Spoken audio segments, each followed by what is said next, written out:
শ্রাবণ মাসের প্রথম সোমবার আমি কিভাবে কাটালাম সেই ব্লগের পার্ট 2 নিয়ে আমি আবার হাজির হয়ে গেছি।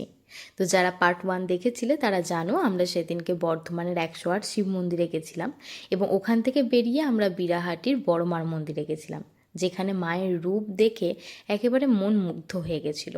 এবং ঠিক সেই মন্দিরের বিপরীতে আরেকটি মন্দির ছিল, সেখানেও আমরা দর্শন করে নিয়েছিলাম এবং ওখান থেকে আমরা বেরিয়ে সোজা সর্বমঙ্গলা মায়ের মন্দিরে গেছিলাম, যেটি একটি সতীপীঠ নামে খ্যাত।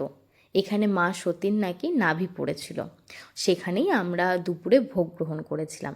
50 টাকার বিনিময়ে এখানে টোকেন পাওয়া যায় এবং সেখানে আমরা ভোগ গ্রহণ করেছি এবং সেই ভোগের স্বাদ ভাষায় প্রকাশ করা যাবে না। পোলাও, ভাজা, ভাত, ডাল, 2 রকমের সবজি, চাটনি, পায়েস, কী না ছিল। এবং সেখানে ভোগ গ্রহণের পরে আমরা বর্ধমানের বিখ্যাত সীতাভোগ মিহিদানা নিয়ে ঘর ফিরে এসেছিলাম।